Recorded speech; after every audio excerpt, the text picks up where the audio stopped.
Hello everyone, welcome back to another video.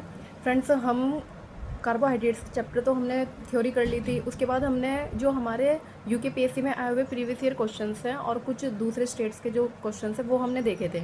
आज भी हम क्या करने वाले हैं, कुछ नए क्वेश्चंस को देखेंगे, कार्बोहाइड्रेट चैप्टर से रिलेटेड होंगे। देखिए, इंपॉर्टेंट क्वेश्चन है। अब देखिए, हमें अब हमारे पेपर में तो इतने नहीं हैं, बट हमें अदर स्टेट के तो करने होंगे, तभी तो हमें पता चलेगा किस टाइप से क्वेश्चन आ रहे हैं। अब देखिए, फर्स्ट क्वेश्चन आपके सामने है, D galactose and D glucose are. आपको बताना है कि ये डी ग्लैक्टोज और डी ग्लूकोज क्या होते हैं। अब ऑप्शन देखिए पहले। फर्स्ट ऑप्शन है C2 epimers, third option second option है C3 एपीमर्स, या फिर C4 एपीमर्स, या फिर इनएंशोमर्स होते हैं। देखिए, आपको D galactose and D glucose के स्ट्रक्चर पता होनी चाहिए, पहली बात तो ये है। तो सबसे पहले हम क्या करेंगे, इनके स्ट्रक्चर ही लिख लेते हैं। ठीक है, CHO प्रेजेंट होगा ही दोनों में, एक सेकेंड, CHO 1 2 3, थर्ड कार्बन पे H इधर आएगा, OH यहाँ पे,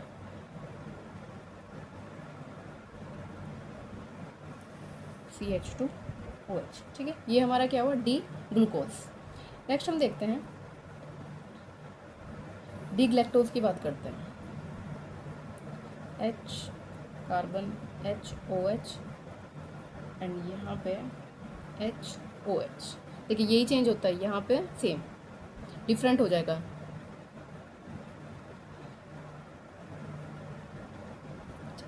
अब देखिए, एपीमर्स होते क्या हैं, आपको सबसे पहले एपीमर्स का आइडिया होना चाहिए। देखिए, एपीमर्स वो होते हैं जिसमें जो भी हमारे कंपाउंड्स में एक कायरल सेंटर प्रेजेंट होना चाहिए। बेसिकली ये डिफरेंस होना चाहिए कि देखिए, जैसे ये भी स्ट्रक्चर ग्लूकोज की है और ये हमारी डी ग्लैक्टोज की स्ट्रक्चर है। अब बाकी सब तो सेम है, CHO CHO, COH, पूरा अरेंजमेंट यहाँ पे भी सेम है, यहाँ नीचे सेम है, और ये भी। बट आप देखेंगे 1 2 3 4 4 कार्बन पे, इस वाली 4 कार्बन पे जो ये कायरल सेंटर है, कायरल सेंटर तो हम कहेंगे ऊपर वाला अलग है। अच्छा, कायरल सेंटर होता है जिसके कार्बन की चारों वैलेंसीज डिफरेंट डिफरेंट ग्रुप से जुड़ी हुई हो। देखिए यहाँ पे, और ये वाला, अब देखें इसका अरेंजमेंट क्या है, डिफरेंस है। इधर ग्लूकोज में ये OH क्या किधर है, राइट साइड में है, और H हमारा लेफ्ट साइड में है, और यहाँ पे अपोजिट हो गया। बाकी सब देखेंगे आप सेम है।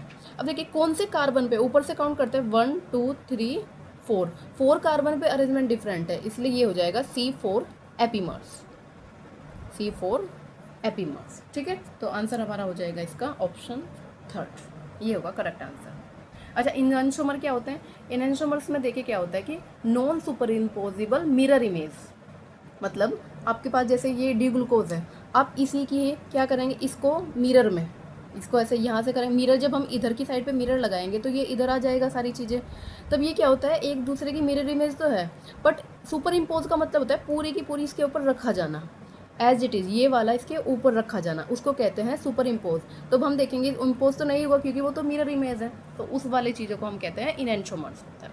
ठीक है, आपको ये एपीमर समझ आया ना, किसी भी कायरल सेंटर पे क्या होगा, डिफरेंस हो जाएगा अरेंजमेंट का। ठीक है, नेक्स्ट क्वेश्चन देखते हैं, starch is a polymer of. देखिए, ये हमारा GIC 2011 में आया हुआ है, और ये हमारा UPP से 1998 में आया हुआ क्वेश्चन है। अब ये मत समझिए इतना पुराना है, रिपीट नहीं होगा, रिपीट होते हैं क्वेश्चंस। ठीक है, starch is a polymer of, आपको बताना कि स्टार्च किसका पॉलीमर होता है। देखिए, यहाँ पे मैंने ऑप्शन नहीं लिखे हैं, बट आप बता देती हूँ मैं ऑप्शन, ग्लूकोज, फ्रक्टोज, या फिर दोनों, या इनमें से कोई नहीं। अब देखिए, स्टार्च हो या फिर सेल्यूलोज हो, ये हमारे ग्लूकोज के, किसके होते हैं, ग्लूकोज के, मतलब इसमें मोनोमर यूनिट कौन सी होती है, ग्लूकोज होती है। और ये जो ग्लूकोज है, ये C1 और C4 के ग्लाइकोसाइडिक मोड से जुड़ा होता है। जब मैंने आपको बताया था स्ट्रक्चर्स, तब उसमें बताया होगा कि C1 एंड C4, एक ग्लूकोज का C1 एंड दूसरे ग्लूकोज का C4, इन दोनों के बीच में क्या होगा, ग्लाइकोसाइडिक बॉन्ड होगा। तब आंसर क्या होगा इसका, ये होगा हमारा ग्लूकोज, ग्लूकोज होता है। और C1 एंड C4 के बीच क्या होता है, ग्लाइकोसाइडिक बॉन्ड। स्पेलिंग देख लेना, गलत भी हो सकती है।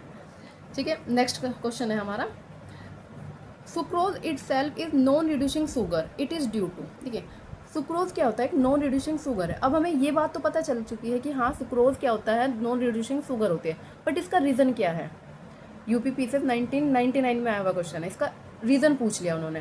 देखिए, मैं आपको पहले ऑप्शन बताती हूँ उसके चारों। देखिए, इसका फर्स्ट ऑप्शन है, सुक्रोज में इक्वल मात्रा में ग्लूकोज एंड फ्रक्टोज उपस्थित होता है।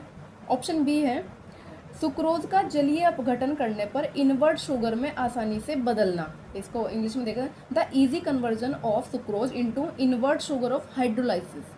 थर्ड है the linkage of both the anomeric carbon atoms in an acetal form. And D option है the presence of alpha hydroxy keto group in its structure, यानी कि इसकी संरचना में अल्फा हाइड्रोक्सी कीटो समूह प्रेजेंट रहता है। अब आपने ऑप्शन सुन लिए होंगे, तब आप बता सकते हैं अगर किसी को पता होगा। देखिए मैं बताती हूँ इसके आंसर। ठीक है, सबसे पहली बात, आपको नॉन रिड्यूसिंग शुगर और या फिर रिड्यूसिंग शुगर क्या थे, जो भी हमारे रिड्यूसिंग शुगर थे वो Fehling solution and Tollens reagent को क्या कर रहे थे, रिड्यूस कर रहे थे। But sucrose non reducing sugar में क्यों आ रहा है, क्योंकि देखिए सुक्रोज किस में चेंज होता है, सुक्रोज का जब हम वाटर हाइड्रोलाइसिस कराते हैं फिर हाइड्रोलाइसिस कराते हैं तब हमारा डी ग्लूकोज बनता है, डी ग्लूकोज बनता है एंड डी माइनस, ये डी प्लस में और डी माइनस में फ्रक्टोज बनता है। अब देखेंगे जो इसकी स्ट्रक्चर होती है ना, इन दोनों की स्ट्रक्चर होती है, मैंने आपको वीडियो में बताया था, इन दोनों की स्ट्रक्चर में C1 एंड C2 इनके बीच ग्लाइकोसाइडिक बॉन्ड बनता है। ठीक है, ये क्या होता है, अच्छा सुक्रोज क्या है, एक डाइसैकेराइड है, डाइसैकेराइड करने पे ये 2 क्या देता है, मोनोसैकेराइड देता है। अब देखिए इनके बीच क्या होगा, C1 और C2, यानी कि अल्फा डी ग्लूकोज के C1 और बीटा डी फ्रक्टोज के C2 के बीच क्या बनेगा, ग्लाइकोसाइडिक बॉन्ड बनता है, जिसकी वजह से ये क्या करता है, टॉलरेंस या फिर फेलिंग सॉल्यूशन के साथ रिएक्ट नहीं कर पाता या फिर उन्हें रिड्यूस नहीं कर पाता है, इसलिए ये क्या है, एक नॉन रिड्यूसिंग शुगर है। तब इसका सी ऑप्शन करेक्ट होगा, जिसमें क्या कहा है कि the linkage of both the anomeric carbon atoms in acetal form, यानी कि दोनों एनोमेरिक कार्बन परमाणुओं के बीच क्या होता है, एसिटल फॉर्म में जुड़ा रहता है। आप देखेंगे ऐसे स्ट्रक्चर बनती थी ना, ये ऑक्सीजन C1 और C4 के बीच एक ग्लाइकोसाइडिक बॉन्ड बन जाएगा पूरा जब आप करते हैं। ठीक है, ये ग्लाइकोसाइडिक बॉन्ड था, तो आंसर हो जाएगा इसका ऑप्शन सी करेक्ट होगा। ठीक, नेक्स्ट क्वेश्चन देखते हैं, alpha D plus glucose and beta D plus glucose are, देखिए ये क्या होते हैं, आपको ये बताना है कि ये होते क्या हैं। देखिए आप ऑप्शन को देखिए, कन्फोमर्स, एपीमर्स, एनोमर्स या इनएंशोमर्स। अभी हमने ऊपर के क्वेश्चन में एपीमर्स को डिस्कस किया है। एपीमर्स क्या होते हैं कि किसी भी एक कार्बन पे या फिर जो कायरल कार्बन होगा उस पर क्या होंगे, अरेंजमेंट डिफरेंट हो जाएगा। इनएंशोमर क्या होता है, non super imposable mirror image होती है। बट ये दो देखिए यहाँ पे, इनके आप बारे में आपको पता होगा। अच्छा पहले हम अल्फा डी ग्लूकोज और बीटा डी ग्लूकोज की स्ट्रक्चर बनानी पड़ेगी। ये साइक्लिक फॉर्म में है, अल्फा के केस में क्या होता है, OH राइट साइड हो जाता है।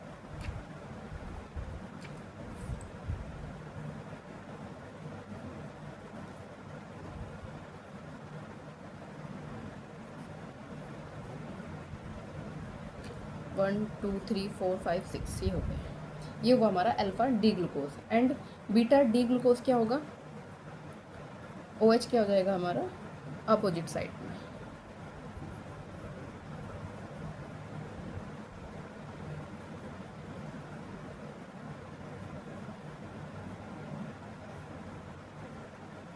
One two three four five, 5 carbon में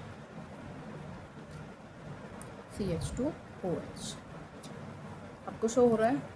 अब देखिए ये होते हैं हमारे एनोमर्स। अब आप पूछेंगे एनोमर्स क्या होते हैं, देखिए एपीमर्स एनोमर्स का ही एक रूप होता है, एपीमर्स एनोमर्स का ही एक रूप होता है।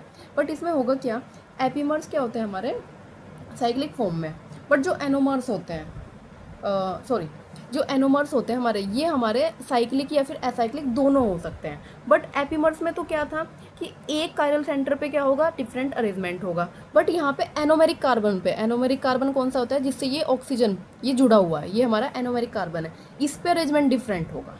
ठीक है, जब हमारा C1 यानी कि C1 अरेंजमेंट डिफरेंस है, ये C1 पे OH ग्रुप क्या है राइट साइड पे, और यहाँ पे क्या है हमारा लेफ्ट साइड पे। एनोमर्स एपीमर्स में यही डिफरेंस होता है कि एपीमर्स में तो हमारा कोई कायरल सेंटर पे अरेंजमेंट डिफरेंट हो जाएगा, बट एनोमर्स में क्या होगा, किसी भी कोई भी जो हमारा एनोमेरिक कार्बन होगा उस पर डिफरेंस हो जाएगा।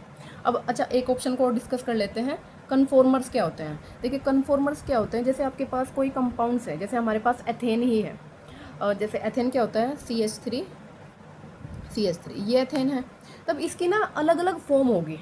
अब वो अलग अलग फॉर्म हम कैसे निकालते हैं, जैसे आपने न्यूमैन और ये चेयर फॉर्म, स्ट्रैगर्स, इक्लिप्स, ये सब फॉर्म होती थी।